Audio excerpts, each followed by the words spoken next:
Hello students, मैं doctor Anupreeta Mishra. Mesh analysis की theory के साथ क्वेश्चंस अलग अलग टाइप के मैं सॉल्व कर रही हूँ और यही मेरी फिलहाल लेक्चर सीरीज चल रही है, जो कि बेसिक इलेक्ट्रिकल इंजीनियरिंग या फंडामेंटल इलेक्ट्रिकल इंजीनियरिंग या फिर नेटवर्क एनालिसिस सब्जेक्ट या फिर सर्किट एनालिसिस सब्जेक्ट के ये सब पार्ट्स है। अभी मैं डीसी सर्किट्स को लेकर सॉल्व कर रही हूँ। आगे जब मैं नेटवर्क एनालिसिस की सीरीज स्टार्ट करूंगी तो तब मैं एसी का भी ले लूंगी और अभी फर्स्ट ईयर के भी पोर्शन में थोड़ा बहुत एसी सर्किट्स के साथ मेश एनालिसिस, नोडल एनालिसिस ये सब है, तो मैं उन्हें भी इंक्लूड कर लूंगी।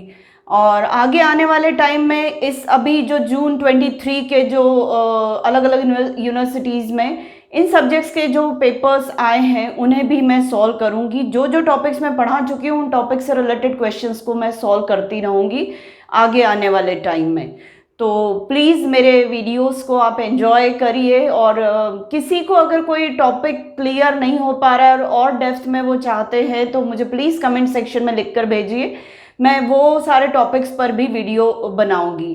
तो चलिए आज मैं आपको फिर मेश एनालिसिस का एप्लीकेशन बता रही हूँ ऐसे सर्किट में जिसमें करंट सोर्सेस है। मेरे लास्ट वीडियो में मैंने एक करंट सोर्स को सर्किट में लिया था और मेश एनालिसिस अप्लाई किया था। आज मैं दो करंट सोर्सेस सर्किट में ले रही हूँ और मेश एनालिसिस अप्लाई कर रही हूँ। ये मेश एनालिसिस की एक ही मेथड है जो मैंने लास्ट वीडियो में बताई और आज बता रही हूँ। इसके बाद मैं इसी प्रॉब्लम को एक और तरीके से सॉल्व करके बताऊंगी। तो ऐसे मेश एनालिसिस की मेरी जो two ways to solve other than super mesh, मतलब मैं दो तरीके बता रही हूँ mesh analysis with current source को सॉल्व करने के। एक पहले वाले वीडियो में, इससे पहले वाले वीडियो में, आज ये एक ही मेथड है। इसके बाद सेम सम को मैं सेकंड मेथड से सॉल्व करूंगी और उसके बाद आगे मैं सुपर मेश का कॉन्सेप्ट भी आपको बताऊंगी। चलिए तो स्टार्ट करते हैं कि दो करंट सोर्सेस हो, तीन करंट सोर्सेस हो तो सम को कैसे सॉल्व किया जाता है, सर्किट को कैसे एनालाइज किया जाता है मेश एनालिसिस से। यहाँ पर आप देख पा रहे हैं तीन विंडोज हैं, दो करंट सोर्सेस है और एक वोल्टेज सोर्स है। हमें मालूम है केवीएल केसीएल के टाइम से ही हम समझते आ रहे हैं कि जितने नंबर ऑफ विंडोज रहती है उतने नंबर ऑफ केवीएल इक्वेशंस हमको लिखनी पड़ती है, तो उतने ही नंबर ऑफ हमें मेश इक्वेशंस भी लिखनी पड़ेगी, मतलब उतने ही नंबर ऑफ हमें लूप करंट्स एज्यूम करने पड़ेंगे। प्रीवियस मेरे मेश एनालिसिस के वीडियोज में बार बार मैंने यही डिपिक्ट किया। तो नंबर ऑफ वेरिएबल्स भी किस पर निर्भर करते हैं, फिर नंबर ऑफ लूप करंट्स पर। तो तीन विंडोज हैं तो क्या तीन लूप करंट्स एज्यूम करूंगी? यस। पर करंट सोर्स के होने से हो क्या रहा है कि उन लूप करंट्स में से कुछ लूप करंट्स हमें पहले ही नोन हो जाते हैं, उनकी वैल्यू पहले से हमें पता होती। तो हुआ क्या, नंबर ऑफ वेरिएबल्स रिड्यूस हो गए और नंबर ऑफ वेरिएबल्स रिड्यूस हुए मतलब number of equations required to sort out circuit analysis या number of equations required to find out the value of variable वो हमारे रिड्यूस हो गए। वेरिएबल रिड्यूस हुआ तो नंबर ऑफ इक्वेशंस रिड्यूस हुए तो हमारी कॉम्प्लेक्सिटी सर्किट को सॉल्व करने की रिड्यूस हो जाती है। तो करंट सोर्स के होने पे मेश एनालिसिस बहुत आसान हो जाता है। प्रीवियस वीडियो में मैंने एक करंट सोर्स लिया था तो थोड़ा आसान हुआ था, दो करंट सोर्सेज ले लिए तो बिल्कुल ही आसान हो गया। और अगर मैं एक थ्रेशोल्ड वैल्यू के बियॉन्ड अगर करंट सोर्सेज ले लेती तो फिर मैं मेश एनालिसिस अप्लाई कर ही नहीं सकती, क्योंकि वहां अप्लाई होने के चांसेस या यूजलेस हो जाता है। ये कहना, अप्लाई कर सकते हैं पर यूजलेस हो जाता है। तो वो भी मैं नेक्स्ट मेथड जब बताऊंगी तब आपको उसके बारे में बात करूंगी। अब यहाँ पर नंबर ऑफ वेरिएबल्स किसके बराबर होंगे? नंबर ऑफ लूप्स के। 1 2 3 है तो यहाँ 3 आया। और नंबर ऑफ करंट सोर्सेस कितने? 2, मतलब 3 - 2 1 ही हमें वेरिएबल्स हैंडल करने हैं। सिर्फ एक वेरिएबल हमें हैंडल करना है और एक वेरिएबल हैंडल करना मतलब सिर्फ एक और एक ही मेश इक्वेशन हमें लिखनी है, एक ही लूप में हमें मेश एनालिसिस अप्लाई करना है। ठीक है, अब हम कौन से लूप में मेश एनालिसिस लगा सकते हैं? हम उस लूप में मेश एनालिसिस लगा सकते हैं जिस लूप के हर कंपोनेंट के अक्रॉस में वोल्टेज पता कर सकूं। क्या मैं इस लूप में मेश इक्वेशन लगा सकती हूँ? नहीं, क्योंकि मुझे इसके अक्रॉस का वोल्टेज ही नहीं मालूम करंट सोर्स का, ना ही मेरे पास फिलहाल कोई तरीका है वोल्टेज करंट सोर्स के अक्रॉस का वोल्टेज पता करने का। कल मैंने आपको या प्रीवियस वीडियो में मैंने आपको एक तरीका बताया था करंट सोर्स के अक्रॉस का, इनडायरेक्ट वे था करंट सोर्स के अक्रॉस का वोल्टेज पता करने का, और वो तरीका था केवीएल अप्लाई करके। तो जब इस लूप में मैं केवीएल अप्लाई करूं, फिर करंट सोर्स के अक्रॉस का वोल्टेज पता करूं, फिर मेश इक्वेशन लिखूं, तो क्या यूज है ऐसा? तो चलो मैं वो लूप कंसिडर, उस लूप को मैं लूप करंट या उस लूप पर मैं मेश इक्वेशन लिखती ही नहीं हूं जहां पर करंट सोर्स आ रहा है। तो ठीक है, मुझे फिर से मैं रिपीट करूं, मुझे ये पता चल गया है कि मुझे एक ही मेश इक्वेशन लिखनी है। तो फिर मैं ऐसा लूप कंसिडर करूं जहां पर मुझे हर कंपोनेंट के अक्रॉस का वोल्टेज पता हो डायरेक्टली, तो मैं मेश इक्वेशन आसानी से लिख लूंगी। ऐसे लूप को सर्च करने में, एक मेश इक्वेशन लिखनी है तो मैं ऐसा कोई लूप सर्च नहीं करूंगी जिसमें करंट सोर्स आता होगा। तो ठीक है, मैंने फाइंड आउट कर लिया ये वाला लूप जो रेड डैश्ड लाइन से शो हो रहा है, इस लूप की मदद से मैं मेश इक्वेशन 1 लिख लूंगी। तो इस लूप का करंट मैंने I1 एज्यूम कर लिया है। अब मैं I2 और I3 कैसे एज्यूम करूं? मैं I2 को एज्यूम करूंगी इस लूप में, ताकि I2 की डायरेक्शन और करंट सोर्स की डायरेक्शन मेरी सेम हो जाए, तो सीधे सीधे मैं I2 की वैल्यू को 1 एम्पियर बोल पाऊंगी। सीधे सीधे मैं I2 की वैल्यू को 1 एम्पियर बोल पाऊंगी। इसमें से बहने वाला कोई नेबरिंग करंट नहीं, क्योंकि I1 तो पूरा बाहर बाहर से बह रहा है और I2 अंदर अंदर से बह रहा है। मतलब करंट सोर्स में बहने वाले करंट को मैं अपने एज्यूम लूप करंट से I2 से रिप्रेजेंट कर रही हूं। मैं I2 से रिप्रेजेंट कर रही हूं, तो मैं I2 की डायरेक्शन ऐसे एज्यूम कर रही हूं कि वो मेरी 1 एम्पियर की डायरेक्शन से मैच कर जा रही, तो I2 इक्वल टू 1 एम्पियर हो जाएगा। तो ठीक है, I2 इक्वल टू 1 एम्पियर हो गया। और I3 को भी मैं ऐसे एज्यूम कर रही हूँ जो मेरे सेकेंड करंट सोर्स के साथ मैच कर जाए, मैप कर जाए। तो मैं ये वाला लूप कंसिडर कर रही हूँ I3 के लिए, और I3 किसके बराबर कर दे रही हूँ मैं? मेरा एज्यूम्ड I3 में 2 एम्पियर से मैच करवा दे रही हूँ। तो सर्किट को देखते हुए मेरे I3 की वैल्यू 2 एम्पियर हो जाएगी। एक लूप करंट हमने ऐसा एज्यूम कर लिया कि हम मेश इक्वेशन लिख पाए, क्योंकि हर टर्म के, हर कंपोनेंट के अक्रॉस का वोल्टेज हमें पता रहेगा डायरेक्टली। और 2 लूप करंट्स ऐसे एज्यूम कर लिए जिनको मैं मैच करवा दे रही हूँ 2 करंट सोर्सेस के साथ। ठीक है, अब यहाँ पर मैंने डिफाइन करके रखा है कि एज्यूम लूप करंट्स और वेरिएबल्स इक्वल टू विंडोज होने चाहिए। Those many assumed loop currents will have known value which are coexisting with the current sources। मतलब वो वाले लूप करंट्स की वैल्यू पहले से नोन होगी जो करंट सोर्स के साथ कोएग्जिस्ट करते हैं। साथ में मैंने I1 को लिखा है कि ऐसा हमें लूप एज्यूम करना है, assume over that loop which does not contain any current source. 3 variables थे, 3 में से 2 करंट सोर्सेस हो गए, तो एक ही वेरिएबल पर हमें मेश इक्वेशन लिखनी है और उस पर हमें ऐसा लूप डिसाइड करना है सर्किट को देखते हुए जिसमें डायरेक्टली हम वोल्टेज लिख सके, इनडायरेक्ट वे कुछ भी ना हो।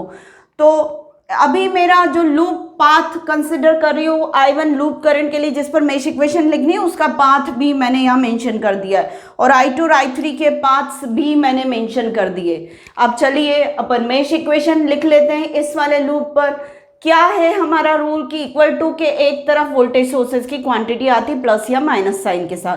कितने वोल्टेज सोर्सेज है इस लूप में? एक। कौन सा वाला? 5 वोल्ट्स।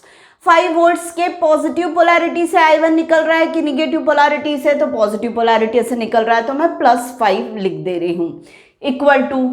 अब I1 किस किस में से बह रहा है? I1 1 से बह रहा है, इस 1 से बह रहा है और इस 1 से बह रहा है, मतलब 3I1 टर्म आएगी। और जिस लूप पर मेश इक्वेशन लिख रहे होते हैं उसके लूप करंट का मैग्नीट्यूड हमेशा प्लस साइन के साथ ही लिखना पड़ता है, तो +3I1 लिख दिया। फिर हम नेबरिंग लूप्स देखें, तो अभी इस सर्किट में नेबरिंग लूप्स साइड में नहीं है, लैटरल नहीं है, उसी के अंदर है। तो ये वाला जो लूप है मेरा इस बड़े मेश के अंदर ही ये वाला लूप आ रहा है। तो इसे मैं मेश क्यों कह रही हूँ? क्योंकि ये 2 लूप से मिलकर बन रहा है, ये जाल है, ये कंपोनेंट्स का जाल है जिसके अंदर कई क्लोज पाथ्स है। इंडिविजुअल एक यूनिक क्लोज्ड पाथ को हम लूप बोलते हैं, यूनिक क्लोज्ड पाथ को हम लूप बोलते हैं, और कई सारे एक से ज्यादा लूप से बना हुआ जो क्लोज पाथ होता है उसको हम मेश बोलते हैं। मेश से आप समझ लीजिए जाल, तो ये जाल है, इस जाल में कितने यूनिक लूप से 3, तो ये मेश और लूप का डिफरेंस है। पर जनरल लैंग्वेज में हम मेश और लूप को एक साथ ही एक जैसा ही कंसिडर करते हैं, वो दोनों ही क्लोज पाथ को रिवील करते हैं। तो अब यहाँ पर फिर अब मैं इस लूप की या इस मेश का नेबरिंग करंट, इसके लूप करंट जिन जिन कंपोनेंट से बह रहा है उन कंपोनेंट से क्या कोई और दूसरा लूप करंट बह रहा है, तो यस, इन दोनों से I2 भी बह रहा है। तो इस लूप करंट का नेबरिंग लूप ये वाला कहलाएगा 1 से, और इस 1 से दोनों से I2 बह रहा है। किस डायरेक्शन में? I1 की ही डायरेक्शन में I2 बह रहा है। तो 1 + 1 2 I2 ऐसी टर्म होगी, 1 + 1 इंटू I2 ऐसी टर्म होगी, और साइन उसके आगे प्लस आएगा क्योंकि I2 की डायरेक्शन I1 के सिमिलर है, इस 1 से भी और इस 1 से भी। अब नेक्स्ट, और कोई ऐसा कंपोनेंट है क्या इस लूप का जिसमें से लूप करंट I1 बह रहा है और दूसरा और एज्यूम लूप करंट बह रहा है? तो ये वाला है, सेम 1 जिसमें से I2 भी बह रहा है, उसमें से I3 भी बह रहा है। तो I3 की भी डायरेक्शन कौन सी है? अब मैं ये टर्म का इस वोल्टेज का मैग्नीट्यूड क्या लिखूंगी? 1 × I3, 1 × I3 लिखूंगी, प्लस साइन लिखूंगी, माइनस साइन लिखूंगी, तो मैं प्लस साइन लिखूंगी क्योंकि I3 की डायरेक्शन I1 के सिमिलर है, I1 के सिमिलर I3 की डायरेक्शन है, इसलिए प्लस लिख देंगे। तो ये हमारी मेश इक्वेशन हो गई इस I1 लूप करंट के लिए। तो phi = 3I1 + 2I2 + I3, ये पूरी इक्वेशन हो गई। अब यहाँ पर मैं I2 और I3 की 1 एम्पियर और 2 एम्पियर वैल्यू सब्सटीट्यूट कर दूंगी, तो मुझे I1 की क्वांटिटी मिल जाएगी 0.33 एम्पियर्स। अब इस क्वेश्चन में यहाँ पर ऑलरेडी मेंशन्ड है कि मुझे V पता करना है और मुझे I पता करना है। आपको अगर नहीं मेंशन हो रहा है तो मैं ये रेड सर्कल के अंदर कर देती हूँ। मुझे V पता करना है और मुझे I पता करना है। V क्या है? इस 1 ओम के अक्रॉस का वोल्टेज, और इसमें मैंने मेंशन कर दिया कि प्लस मुझे राइट में ही चाहिए, माइनस मुझे लेफ्ट में ही चाहिए, ऐसा ही चाहिए। और दूसरी क्वांटिटी मुझे पता करनी इस वाले ब्रांच से बहने वाला करंट ऊपर की तरफ। V का प्लस इधर ही है, माइनस इधर ही है, और I जो है ये ब्रांच करंट है। तो चलिए मैं इतने सेगमेंट को रीड्रॉ कर लेती हूँ। ये कर लिया, इस सेगमेंट को रीड्रॉ कर लूंगी जब मुझे I पता करना होगा। ये मुझे सबसे ज़्यादा कन्वीनियंट लगता है, तो बेटा आप लोग भी ऐसे ही करिए, कोई गलती होने के चांसेस नहीं होते हैं इसमें। तो मैंने ये रेजिस्टेंस 1 ओम का ड्रॉ कर लिया, इसका मैग्नीट्यूड 1 ओम है और इसके अक्रॉस का वोल्टेज V पता करना है, प्लस राइट में और माइनस लेफ्ट में। अब इसमें से मेरे एज्यूम करंट कौन कौन से बह रहे हैं? I1 बह रहा है और I2 बह रहा है, दोनों I1 भी बह रहा है और I2 भी बह रहा है। तो मेरे हिसाब से I2 + I1 बह रहा है, और I2 + I1 के हिसाब से प्लस इधर आएगा, माइनस इधर आएगा, और मुझे चाहिए इसका अपोजिट। तो क्वांटिटी अगर मैं वोल्टेज की समझूं तो 1 × ये करंट हो जाएगा, पर इसकी वजह से जो पोलैरिटी बन रही 1 × I1 + I2 से, वो रिक्वायर्ड के अपोजिट है, तो मैं सीधे माइनस साइन लगा दूंगी। तो -1 × I1 की जगह 0.33, I2 की जगह 1, ऐसा करके -1.33 वोल्ट्स आ जाएगा। और ये वाला जो ब्रांच करंट मुझे पता करना है, तो यहाँ पे मैं इस रेजिस्टेंस को 1 ओम को लिखी हूँ, और 1 ओम में से कौन कौन से करंट बह रहे? तीनों बह रहे हैं, I1 I2 I3, तीनों की डायरेक्शन सेम है, पर अपोजिट टू रिक्वायर्ड है। मुझे I रिक्वायर्ड है और ये तीनों का एडिशन नीचे की तरफ बह रहा है, तो मतलब I की वैल्यू -I1 + I2 + I3 होगा। तो हम सम करेंगे तो ये -3.33 एम्पियर्स आ जाएगा। इस तरीके से इन सम्स को सॉल्व किया जाता है। कई बार हमें गिवन के साथ ये ना दिया हो तो हम कुछ भी फाइंड आउट कर सकते हैं। ये बोल दिया जाता है इस 1 ओम से बहने वाला करंट बता दो, तो फिर मैं प्लस माइनस नहीं लगाती। मुझे कहा जाता है इस 1 ओम के अक्रॉस का वोल्टेज पता करो, तब भी मैं प्लस माइनस नहीं लगाती। मेरा जैसा एजम्पशन के हिसाब से आ रहा होता, मैग्नीट्यूड सब्सटीट्यूट करने के रखने पर, वैसे ही मैं आने देती। पर यहाँ पर टिपिकल मुझे कहा गया है कि यही प्लस चाहिए और यही माइनस चाहिए, और करंट इस ब्रांच का यही वाले डायरेक्शन का चाहिए, तो फिर हमें ये माइनस साइन लगाने की ज़रूरत पड़ रही, क्योंकि हमारे एज्यूम्ड के हिसाब से ये अपोजिट डायरेक्शंस बैठ रही है, वोल्टेज की भी और करंट की। और एक चीज़ और यहाँ पर मैं बता दूँ कि अगर यहाँ पर भी मुझे 5 एम्पियर का करंट सोर्स दिया होता तो मैं मेश एनालिसिस नहीं लगाती। फिर मेरी मेथड अभी जो सेकेंड वाली मैं बताने वाली हूँ आपको नेक्स्ट वीडियो में, मेश एनालिसिस करंट सोर्स के होने पर अप्लाई करने की, उसमें वो सेकेंड मेथड लगा रही हूँ। वो मेथड यहाँ लग सकती है पर थोड़ी सी वो लेंदी हो जाएगी। फिर वहाँ पे वेरिएबल्स, करंट वेरिएबल्स ज़्यादा नहीं बचेंगे, वहाँ पे वोल्टेज वेरिएबल्स आ जाएंगे। तो बेटर है फिर हम ऐसे सॉकेट्स में मेश एनालिसिस ना लगाए। मेश एनालिसिस हम तब तक लगा सकते हैं जब तक कि एक भी मेश इक्वेशन हम लिख पा रहे हों। मेरे ध्यान दीजिए कि अगर मेरे पास 3 करंट सोर्सेस होते तो 3 - 3 करके 0 कर देती, तो फिर मेरे करंट वेरिएबल्स, ये जो वेरिएबल्स है करंट वाले, ये मेरे 0 होते तो मैं मेश एनालिसिस नहीं अप्लाई करती।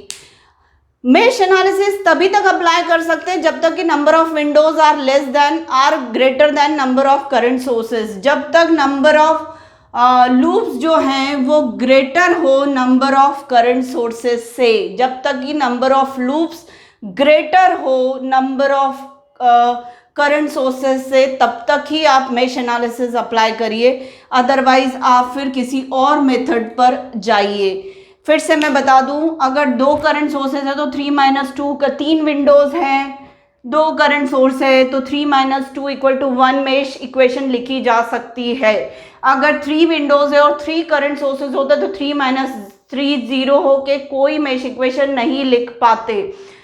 तो इसका मतलब मैं फिर किसी और मेथड पे जाती, मेश एनालिसिस इस सर्किट में नहीं अप्लाई करती। ठीक, तो कंडीशन क्या है कि जब तक नंबर ऑफ विंडोज जो है greater than number of current sources है, तब तक ही आप मेश इक्वेशन या मेश एनालिसिस अप्लाई कर सकते हैं और मेश इक्वेशन लिख पाते हैं।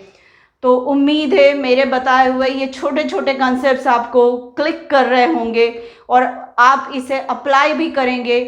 बेटा, ये छोटी छोटी चीज़ें जो भी सर्किट एनालिसिस की हम पढ़ रहे हैं, ये समझना भी आसान है, कंटेंट बहुत डिफिकल्ट नहीं है। हमें अपने माइंड को तैयार करना है कि हम इसको अप्लाई कर पाए, हम अपने सर्किट को एनालाइज कर पाए, हमें इनके एप्लीकेशंस समझ में आने चाहिए।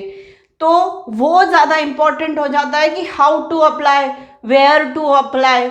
इसलिए भले ही आपको ये छोटे छोटे टॉपिक्स ऐसे ज़्यादा टफ ना लग रहे हों, पर फिर भी ये अपने आप में एप्लीकेशन पॉइंट ऑफ व्यू से इम्पॉर्टेंट हो जाते हैं और आपकी अंडरस्टैंडिंग क्रिएट करने के लिए इम्पॉर्टेंट हो जाते हैं।